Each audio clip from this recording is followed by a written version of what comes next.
Movie का start एक car से होता है जिसमें एक बीमार लड़की को क्रिटिकल कंडीशन में हॉस्पिटल ले जाया जा रहा होता है। हॉस्पिटल पहुंचने पर उसकी ट्रीटमेंट स्टार्ट होती है, जिसके बाद सीन्स 20 साल पीछे शिफ्ट होते हैं, जहां हमें एक फैमिली डिनर करती नजर आती है। डॉन, आयरीन और उनकी 2 डॉटर्स एमी और सारा। डॉन एक एब्यूसिव और डोमिनेंट इंसान होता है। जब सारा पार्टी पे जाने की बात करती है तो डॉन उसे मना कर देता है और डांट के उसके रूम में भेज देता है। सारा विंडो के थ्रू घर से निकलते हुए अपने बॉयफ्रेंड क्रिस के साथ बाइक पे पार्टी के लिए चली जाती है। यहाँ डॉन को पता लग जाता है कि सारा पार्टी के लिए चली गई है। सारा क्रिस के साथ एक क्वालिटी टाइम स्पेंड करती है। फिर सुबह क्रिस उसे घर छोड़ जाता है। सारा विंडो से ही वापस अपने रूम में जाने लगती है कि डॉन उसे रोक लेता है। डॉन सारा को बहुत डांटता है। तभी वहाँ आयरीन आके उसे बचा लेती है। एमी, सारा और आयरीन रूम में बैठे बातें कर रहे होते हैं, जहाँ सारा बताती है कि वो 18 की होते ही इस घर को छोड़ के चली जाएगी। वो अब और अपने अब्यूसिव फादर के साथ नहीं रह सकती है। ये सब डॉन रूम के बाहर खड़े सुन लेता है, जिसके बाद वो घर की बेसमेंट में जाता है, जहाँ एक सीक्रेट रूम होता है। सारा ग्रेजुएट हो जाती है और उसकी 18th बर्थडे भी पास होती है। एक दिन आयरीन शॉपिंग के लिए जाती है। सारा और डॉन घर में अकेले होते हैं। तभी डॉन आकर सारा को उसकी मदद के लिए कहता है। सारा डॉन की हेल्प करते हुए एक बॉक्स बेसमेंट के उसी सीक्रेट रूम में ले जाती है। डॉन उसे बताता है कि वो रूम वॉर के दिनों में बनाया गया था, जहां लोग बॉम्बिंग से शेल्टर लेते थे। जिसके बाद डॉन सारा को उस विंडोलेस रूम में लॉक करके निकल जाता है।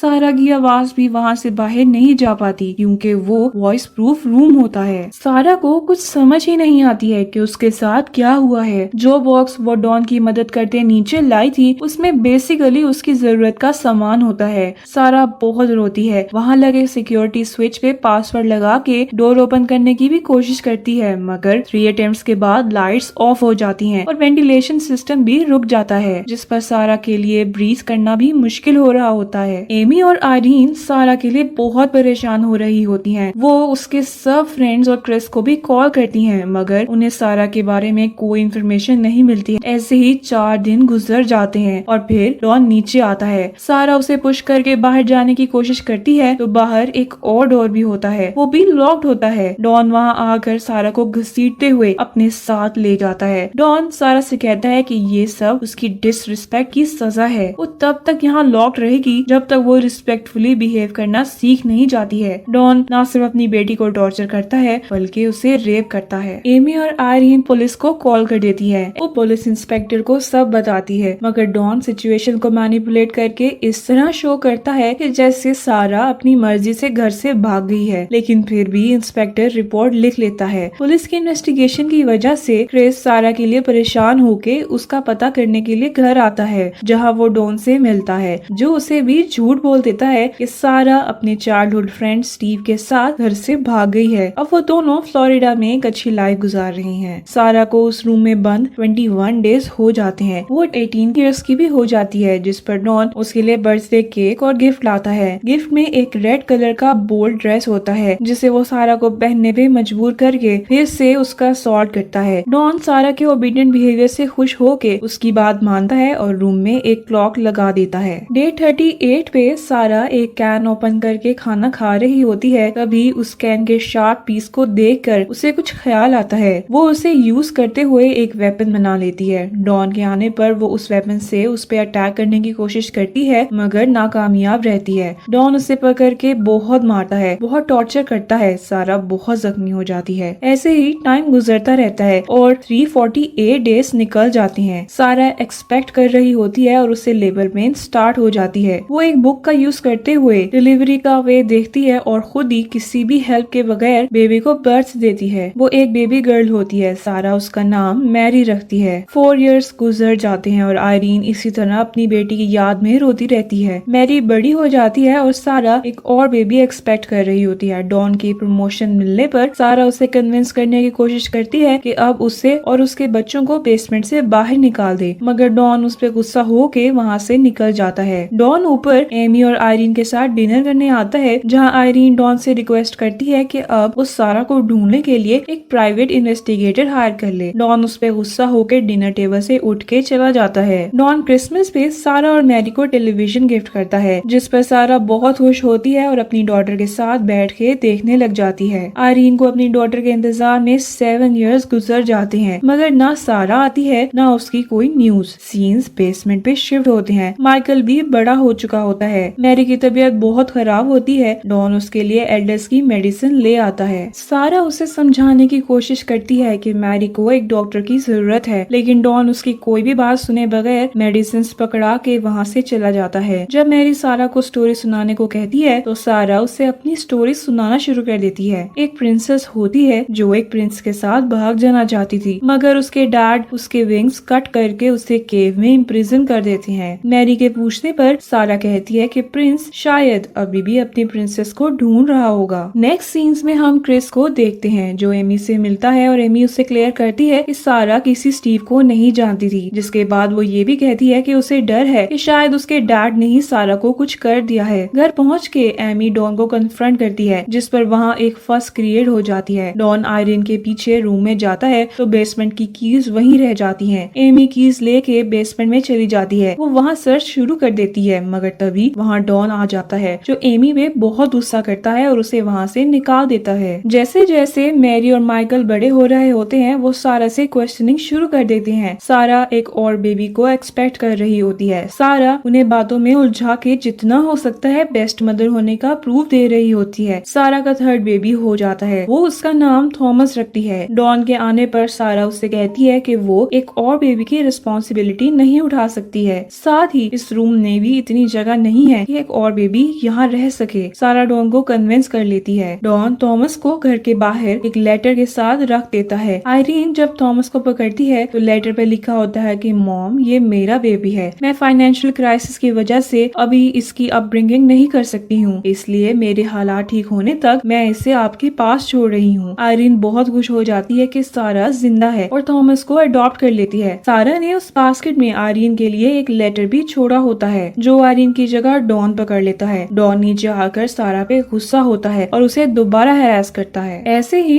14 इयर्स भी गुजर जाते हैं। एक दिन सारा माइकल के हेयर कट कर रही होती है कि मैरी मेकअप करके आती है। डॉन मैरी की तारीफ करता है तो सारा को कुछ अच्छा फील नहीं होता। वो आगे बढ़ के मैरी को डॉन से दूर करती है और डॉन से कहती है कि उसकी बेटी को हाथ ना लगाए, जिसके बाद वो मेकअप डॉन को दे के वहाँ से जाने का बोल देती है। डॉन सजा के तौर पे वेंटिलेशन सिस्टम बंद कर देता है। रात मैरी उदास बैठी होती है। सारा के पूछने पर बताती है कि वो इस रूम से निकलना चाहती है और एक्सप्लोर करना चाहती है। मैरी सारा से पूछती है कि वो डॉन को कैसे मिली थी, जिस पर सारा कहती है कि वो बचपन से उसे जानती है। मैरी कहती है कि यहाँ से निकलकर सारा को डॉन से डिवोर्स ले लेना चाहिए क्योंकि वो एक अच्छा इंसान नहीं है। 17 साल गुजर जाते हैं। एक दिन बहुत तेज बारिश हो रही होती है कि तभी बेसमेंट में पानी आना शुरू हो जाता है। सारा कबर्ड पे चढ़ के वहाँ से सीमेंट उतारती है। वो घर के बाहर गार्डन का रास्ता होता है। सारा टॉर्च लाइट यूज करते हुए बाहर सिग्नल देना शुरू हो जाती है, इस होप के साथ कि शायद कोई उसकी मदद के लिए आ जाए। एक आदमी लाइट देख लेता है, मगर वो वहाँ जाके चेक करने की बजाय घर की बेल देकर डॉन को बता देता है, जो बेसमेंट में जाके सारा को बहुत मारता है। सारा की बहुत बुरी हालत हो जाती है। उसकी ब्लीडिंग स्टार्ट हो जाती है। मैरी को कुछ समझ नहीं आ रहा होता कि वो क्या करे। वो बेचारी बस दूर बैठी अपनी मदर की स्क्रीमिंग सुनती रहती है। सारा का बेबी डेड पैदा होता है। डॉन जाके उसे दफना देता है। सारा बहुत डिस्टर्ब हो जाती है। डॉन जब नीचे उनके पास आता है तो सारा का बिहेवियर देख के अनॉय हो जाता है। वहीं माइकल और मैरी डॉन से पूछते हैं कि वो कब यहाँ से फ्री होंगे, जिस पर डॉन कहता है कि ये तुम्हारी मॉम के ऊपर डिपेंड करता है। जब वो सही से बिहेव करना सीख जाएगी तभी तुम सब फ्री हो सकते हो। डॉन जाने के बाद मैरी और माइकल सारा से बहुत बदतमीजी करते हैं। सारा के पास उनके किसी भी सवाल का कोई जवाब नहीं होता, जिस पर सारा इरिटेट हो जाती है और चीजें तोड़ना शुरू हो जाती है। जिसके बाद वो जमीन पे लेट के क्रिस के साथ अपनी अच्छी मेमोरीज को याद करते करते सो जाती है। मैरी और माइकल सारा रूम साफ करते हैं। सारा के उठने पर वो दोनों उसे खाना देते हैं और अपने बिहेवियर के लिए माफी भी मांगते हैं। सारा उन दोनों को कहती है कि वो अब बड़े हो चुके हैं, इसलिए वो उन्हें सब सच बता सकती है। जिसके बाद सारा उन्हें वो सब बता देती है जो डॉन ने उसके साथ किया था, ये भी कि डॉन उसका क्या लगता है। इस पर वो दोनों बहुत शॉक्ड हो जाते हैं, मगर सारा उन्हें अपने प्यार का यकीन दिला के काम डाउन करती है और ये होप देती है कि वो तीनों एक दिन इस जेल से आजाद हो जाएंगे। डॉन जब नीचे आता है तो सारा से बदतमीजी करता है, जिस पर माइकल उस पे अटैक कर देता है, मगर सारा उसे रोक देती है और डॉन वहाँ से चला जाता है। डॉन की जॉब चली जाती है, घर के हालात बहुत खराब हो जाते हैं। उसके लिए अब इतने लोगों के एक्सपेंस उठाना मुश्किल हो रहा होता है, इसलिए एक दिन वो वेंटिलेशन सिस्टम के थ्रू कार की पोल्यूटेड गैस बेसमेंट में भेज के उन्हें मारने की कोशिश कर रहा होता है कि तभी वहाँ थॉमस आ जाता है, जिस पर डॉन अनसक्सेसफुल हो जाता है। 20 साल गुजर जाते हैं। एक दिन अस्थमा की वजह से मैरी की तबीयत बहुत खराब हो जाती है। डॉन के आने पर सारा उसे बेग करती है कि उसे डॉक्टर के पास ले जाओ वरना वो मर जाएगी। फाइनली डॉन को उस पर रहम आ जाता है और वो मैरी और सारा को ले जाने पर तैयार हो जाता है, लेकिन माइकल को वहीं बंद कर देता है। ये वही स्टार्टिंग सीन्स होते हैं। क्रिटिकल हालत में मैरी होती है, जिसे डॉन और सारा हॉस्पिटल ले जा रहे होते हैं। मैरी की ट्रीटमेंट स्टार्ट हो जाती है, मगर वो क्रिटिकल हालत में होती है। डॉक्टर सारा और डॉन से पेपर साइन करवाने आती है, जहाँ डॉन सारा को डॉक्टर से कोई बात करने नहीं देता है। सारा मौका देखकर पेपर के ऊपर पानी फेंक देती है। डॉन न्यू पेपर लेने जाता है तो सारा भाग के डॉक्टर्स के पास जाती है। डॉक्टर सिक्योरिटी गार्ड के साथ खड़ी होती है। सारा जाते ही डॉक्टर के गले लग जाती है और उसे हेल्प करने का बोलती है, जिस पर सिक्योरिटी गार्ड डॉन को पकड़ लेता है। मैरी के होश आने पर सारा उसे बताती है कि वो अब सेफ और फ्री है। डॉन को पुलिस ने अरेस्ट कर लिया है। पुलिस घर की बेसमेंट से माइकल को भी रेस्क्यू कर लेती है। लास्ट सीन्स में मैरी, माइकल और थॉमस खेल रहे होते हैं। सारा एमी और आयरीन के साथ फ्रेश एयर एंजॉय कर रही होती है। तभी वहाँ क्रिस आ जाता है, जो सारा से कहता है कि वो अब भी उससे प्यार करता है, जिसके बाद वो दोनों एक लॉन्ग राइड पे चले जाते हैं और यूं एक हैप्पी एंडिंग हो जाती है।